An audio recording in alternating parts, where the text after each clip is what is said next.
Olá, amigos! Vamos continuar o capítulo 13 do Evangelho de João. Eu esqueci-me no último vídeo de falar da explicação da ceia. Então vou fazer agora, antes de começar. Jesus, no capítulo 13, fez aqui uma lavagem dos pés, mas estava no contexto da última ceia. Esta é a descrição de João da última ceia.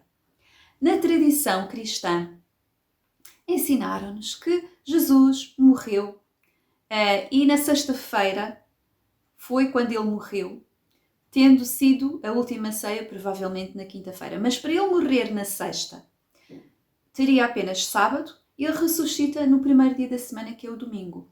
Então, Jesus tinha dito que o sinal de Jonas seria 3 dias e 3 noites.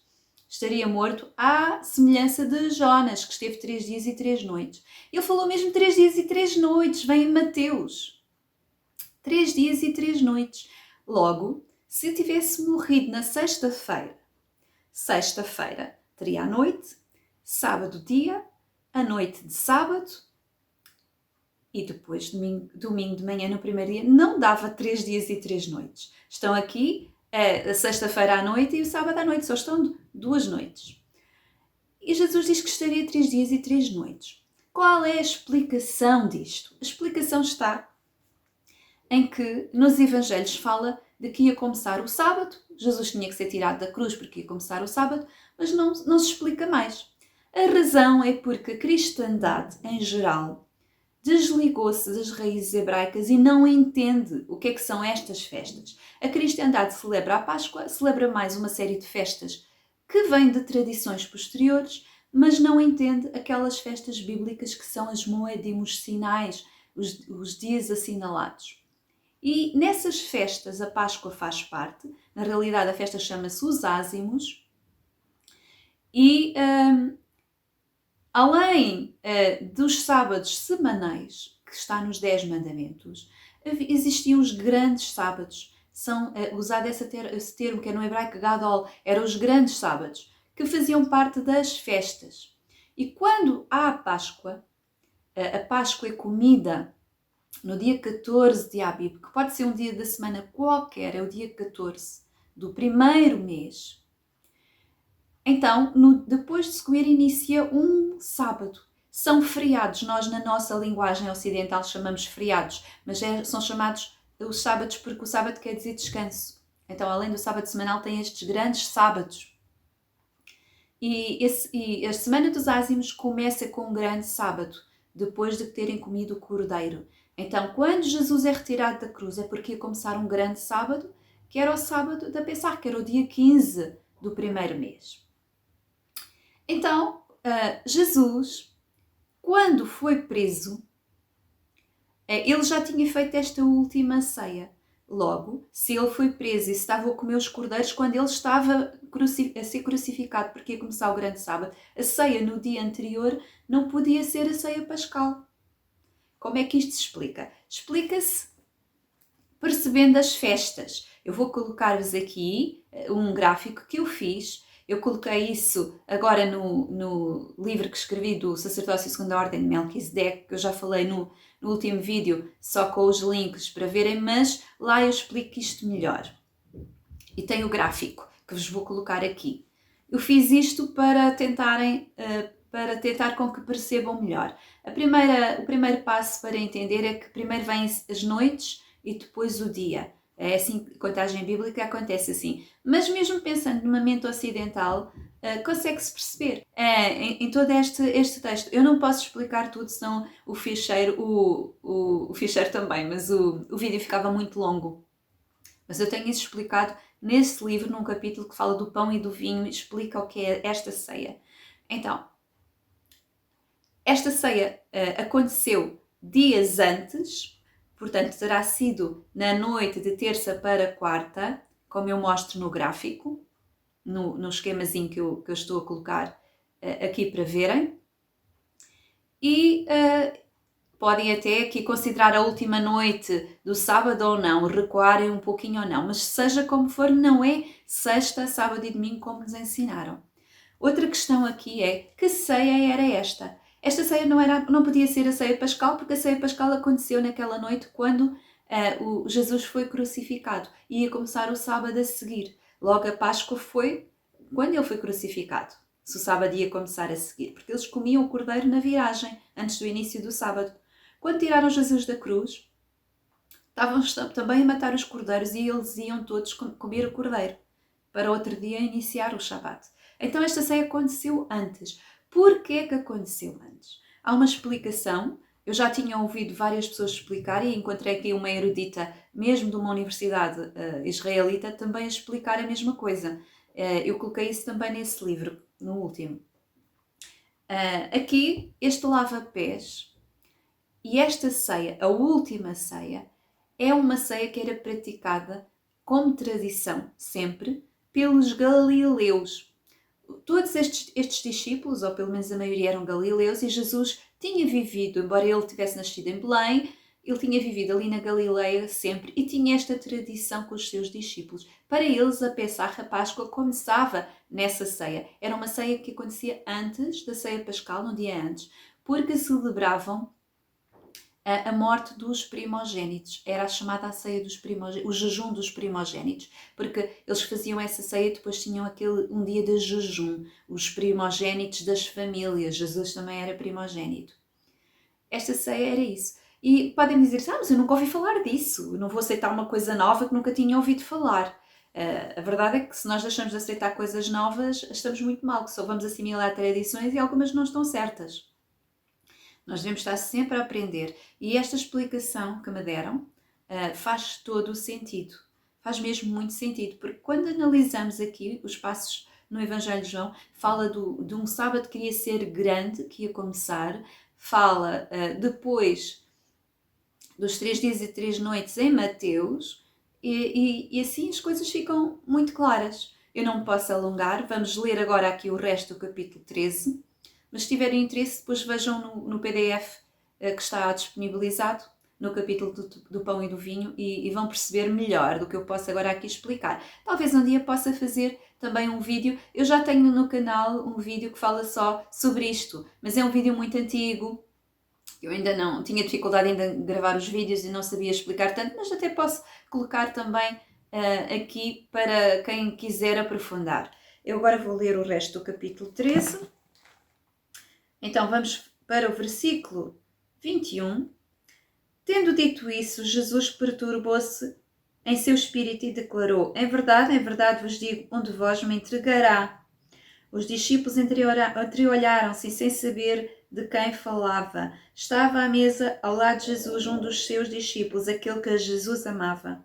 Simão Pedro faz-lhe então sinal e diz-lhe: pergunta-lhe quem é aquele de quem ele fala, de quem fala.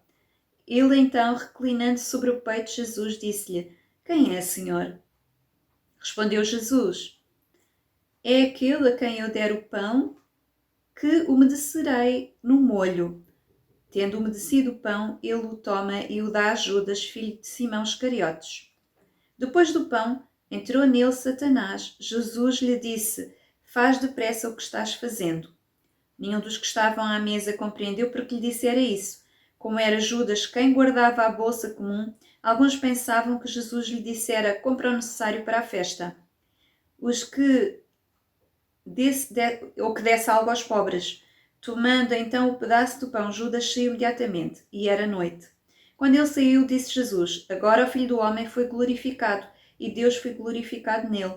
Se Deus foi nele glorificado também, Deus também o glorificará em si mesmo, e o glorificará logo. Filhinhos, por pouco tempo ainda estou convosco, vós me procurareis. E como eu havia dito aos judeus, agora também vos-lo digo: para onde vou, vós não podeis ir. Dou-vos um mandamento novo, que vos ameis uns aos outros, como eu vos amei. Amai-vos também uns aos outros. Nisto reconhecerão todos que sois meus discípulos, se tiverdes amor uns pelos outros. Simão Pedro lhe disse: Senhor, para onde vais?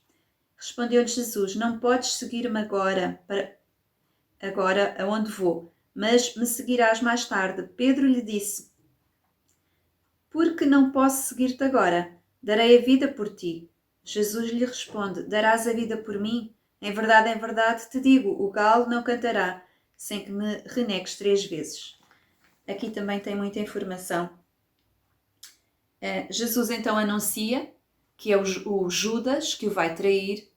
Cá está, eu já referi isso num vídeo anterior. Pedro pergunta a João, este João que se recostava no peito de Jesus. Creio que ele era mais jovem que os outros e estava sempre ali muito perto de Jesus, mais jovenzinho. E Pedro pergunta lá aí ao mestre, tu que estás sempre aí encostado a ele, quem é? E Jesus diz quem é. E esta proximidade que João tinha de Jesus é muito interessante. E Jesus falava com o João assim de uma forma mais próxima. Era aquele de todos. Não era Pedro, era João que estava sempre próximo. E João depois aqui fala sempre, relata aqui este texto no final. Dou-vos um mandamento novo, que vos ameis uns aos outros como eu vos amei. Então, por que é que Jesus diz que este mandamento é novo? Lá atrás, quando os fariseus vão ter com Jesus, há esta expressão de que qual é o mandamento, o maior mandamento da lei, maior mandamento da lei. Então fala-se que é amar a Deus e depois amar o próximo, como a si mesmo. E Jesus diz que destes mandamentos depende toda a lei, e os fariseus até concordam, todos concordam que é assim, que o amar a Deus acima de tudo e o amar o próximo como a si mesmo estão acima de toda a lei. Então, isto não é uma substituição da lei, isto é aquilo que é maior na lei, faz parte da lei. Porquê é que Jesus aqui diz que é um novo mandamento? Vejam o que é que mudou. Enquanto que o amar a Deus aqui permanece, ninguém questiona, mas Jesus dizia amar o próximo como a si mesmo. Aqui não. Aqui Jesus diz que ele é um mandamento novo. Depois em 1 de João, na carta, João até diz que é antigo, mas é novo. E é verdade, este amar o próximo é antigo, mas Jesus diz que é novo. Porquê? Porque Jesus diz que agora não é amar o próximo como a mim mesmo, é amar como Jesus amou. E Jesus amou além do amor que tinha por si próprio. Então, se Jesus fosse amar o próximo como a si mesmo, era um amor igual àquilo que eu me amo, eu amo o próximo. Mas Jesus estava a dizer aqui, amar o próximo como Jesus amou. E o que é que Jesus fez? Jesus deu a sua vida. Foi um amor além do amor que ele tinha por ele próprio. Esta é a novidade. E Jesus depois diz para os discípulos se amarem uns aos outros. Ou seja, para darem a vida uns pelos outros. Estão a ver a dimensão? É uma dimensão muito acima do que aquilo que ele ensinava, de amar o próximo como a si mesmo. Amar como a si mesmo já é muito além do que nós às vezes achamos que conseguimos. Agora imaginem amar como Jesus amou. Que desafio é este? E é este desafio que Jesus nos deixa. Jesus faz este sacrifício, entrega-se, ele diz que está para voltar para o Pai, para retomar aquele lugar que ele tinha ao lado do Pai. Ele sabia de onde tinha vindo, sabia para onde ia. Embora aqui na Terra ele esteve como homem, sempre como homem. Ele despojou-se da glória totalmente. Ele viveu aqui como um homem ungido pelo Espírito Santo. As coisas que ele fazia, Elias também fez muito parecido, Eliseu e outros profetas faziam sinais, como Jesus fez. Houve aqui alguns que foram os sinais messiânicos do século de nascença, do Lázaro, e este sinal dos 3 dias, o sinal de Jonas, que Jesus que fez, e nenhum outro ressuscitou antes de Jesus. Pessoas foram ressuscitadas, mas não o próprio que fazia os sinais, como aconteceu com Jesus.